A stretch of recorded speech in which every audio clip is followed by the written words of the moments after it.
Bonjour Denis Plana. Bonjour Jérôme, merci de votre accueil. CEO de Jaguar Network, filiale du groupe Iliad, et vous êtes ce qu'on appelle un opérateur de cloud, comme Google ou Apple, chez qui on stocke nos photos ou nos données personnelles, sauf que vous êtes une entreprise française et vous vous adressez aux entreprises précisément. Alors vous venez de lancer de nouvelles offres commerciales de cloud souverain. Qu'est-ce que c'est le cloud souverain ? Pourquoi est-il moins développé, moins utilisé en France que le cloud américain, par exemple ? On va en parler. D'abord, est-ce que vous pouvez nous présenter un petit peu Jaguar Network ? Avec plaisir. Alors effectivement, Jaguar Network est un acteur français, filiale du groupe Iliad. Alors Iliad, que tout le monde connaît, notamment sous la marque Free. Un groupe désormais international aussi, français d'origine mais international au prétexte que le groupe a investi d'autres pays que la France, comme la Pologne et l'Italie. Et Jaguar Network fait partie des fondations du groupe en matière de branche B2B, donc la branche entreprise. Nous avons pour vocation de servir les clients professionnels. Les clients professionnels, je veux dire de petite taille, ça va du petit professionnel à la TPE, par l'intermédiaire d'une marque qui est apparue sur le marché l'an passé, en 2021, au mois de mars précisément, une marque qui s'appelle FreePro, qui a lancé des offres de connectivité avec une box et des offres de téléphonie mobile. Donc ça, c'est à l'attention des professionnels ou des petites entreprises.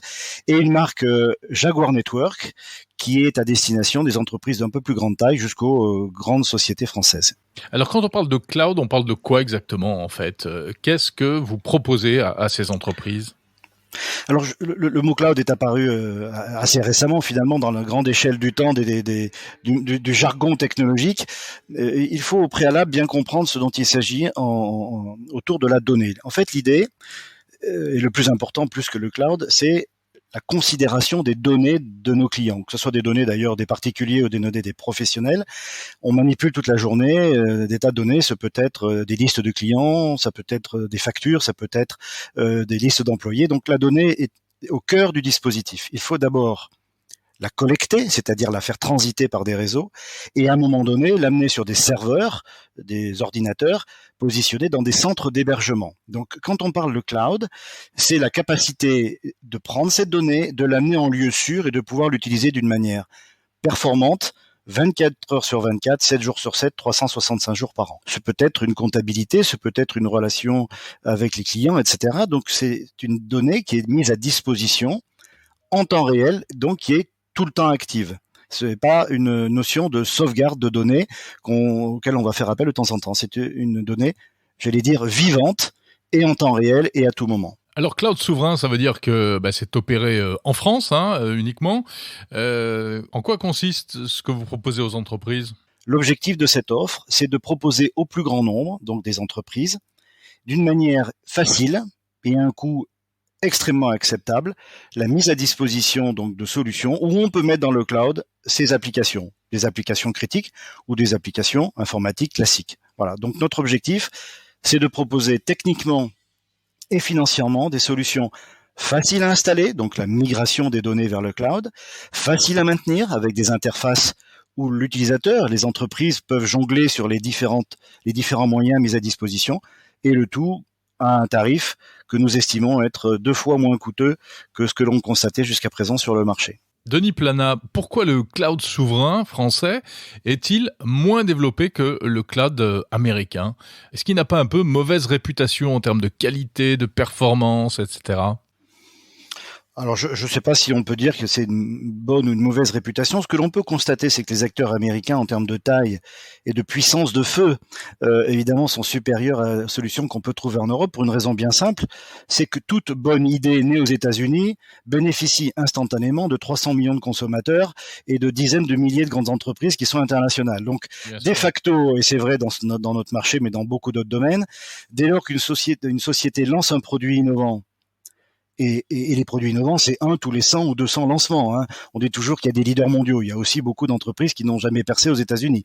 Mais à partir du moment où une idée est préemptée, j'allais dire, par un marché intérieur extrêmement important, de facto, ça en fait un leader mondial. Donc, si maintenant on se remet en Europe, on pourrait regretter que certaines solutions, fussent-elles allemandes, italiennes, espagnoles ou françaises, immédiatement ne rencontrent pas un succès européen, parce que pour le coup, le marché intérieur européen serait aussi gros que celui des États-Unis. Donc, première analyse, peut-être que nous aurions intérêt en Europe de parler d'une seule voix ou d'utiliser souvent un seul fournisseur, ça permettrait de le faire grandir plus vite. Donc je pense qu'on a au moins autant ici qu'ailleurs les bonnes idées, les bons ingénieurs et les bonnes entreprises. Il s'agit de les faire grandir et donc de bénéficier peut-être d'une vision à la fois étatique, gouvernementale, de la puissance publique permettant d'aller plus vite. Mais voilà, donc je pense que nous n'avons pas à rougir des solutions que nous avons en France et en Europe en général. Mais les entreprises françaises et européennes ont pris l'habitude de ces solutions de cloud américain. Est-ce qu'elles peuvent encore basculer aujourd'hui sur des solutions souveraines ? Est-ce qu'il n'est pas trop tard ? Alors déjà, première remarque, il n'y a jamais rien de définitif dans le monde de la technologie. On l'a vu à de nombreuses reprises, des solutions qui paraissaient définitives et surtout tellement monopolistiques que jamais on pourrait les bouger. Eh bien, je crois que le nombre d'exemples où tout a changé en un minimum de temps peut nous donner confiance sur le fait qu'on puisse renverser la table en Europe et en France sur ce qui nous paraît être un ordre définitivement établi. Je ne crois pas du tout à ça. Le monde est ainsi fait que les choses changent. Maintenant, il faut être pragmatique, en tout cas d'avoir un constat de réalité. Toutes les entreprises qui possèdent des solutions en matière de cloud utilisent aujourd'hui des solutions américaines. Toutes. Donc, quand on, comme Jaguar Network, prétend venir sur ce marché avec un cloud souverain, il ne s'agit pas de faire de l'annule et remplace. La théorie du grand soir qui consiste à dire, vous les entreprises, vous êtes dans une situation A, elle n'est pas convenable, vous allez du jour au lendemain passer dans la situation B, qui est la nôtre, c'est absolument pas crédible.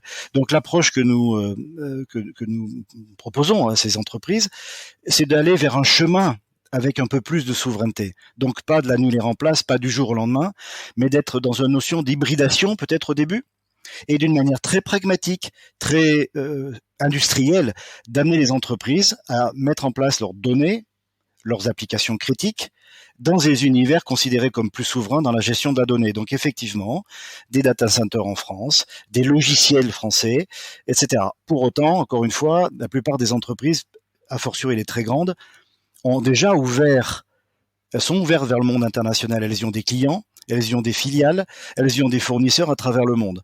Donc le discours trop, directif, trop unifié, heurterait la réalité de ces entreprises. Voilà. Donc la proposition de Jaguar Network avec notre offre dite Cloud Expert est de les emmener vers plus de souveraineté à la vitesse la plus efficace possible. Encore une question, Denis Plana.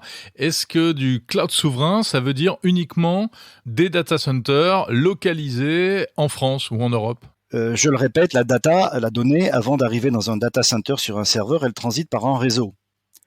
Si dans ce réseau, vous avez des équipements qui soient chinois ou américains, ce sont des équipementiers qui peuvent considérer que dès lors qu'ils voient passer une donnée, ils sont capables de la prendre, de la capter, de l'analyser. Vous mettez un équipement Huawei à la sortie d'un routeur Huawei, c'est des gens extrêmement doués, très très puissants. S'ils avaient envie d'être malveillants, je dis pas qu'ils le sont, hein, mais s'ils avaient envie d'être malveillants, la donnée, avant d'arriver dans un data center sur un serveur, elle a déjà circulé dans des réseaux et on a pu se la faire sniffer à tout moment. Donc c'est la vision caricaturale pour le grand public, c'est un terrain, du foncier, du béton, de l'air climatisé et des machines à l'intérieur.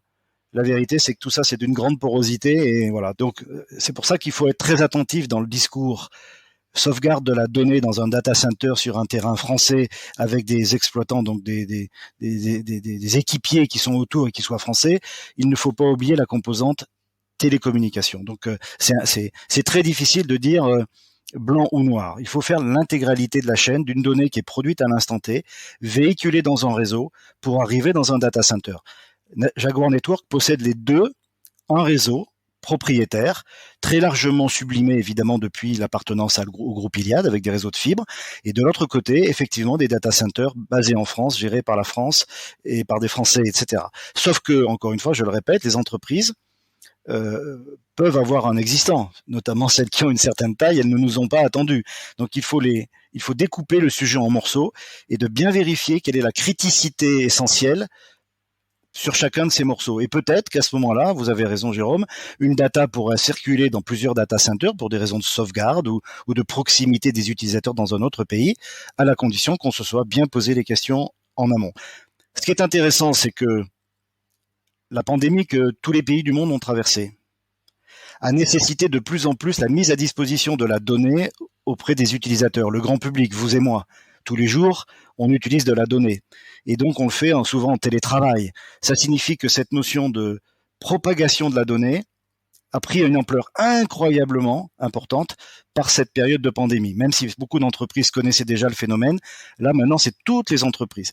La deuxième chose qui est importante de noter, c'est la sécurité au sens de la cybersécurité. Déjà, si la data ou la donnée qui circule n'est pas captée par des esprits malveillants, c'est pas mal. Donc lorsqu'on parle de souveraineté, juste derrière vient la notion de cybersécurité. Voilà, donc c'est un monde complexe. On peut pas le simplifier en disant vous avez raison, on va tout mettre en France, on va s'occuper de ça en France. Il faut de nouveau être capable de bien cerner la donnée sur sa consistance et sur la façon dont elle transite dans les réseaux. Merci beaucoup, Denis Plana, CEO de Jaguar Network. Merci Jérôme.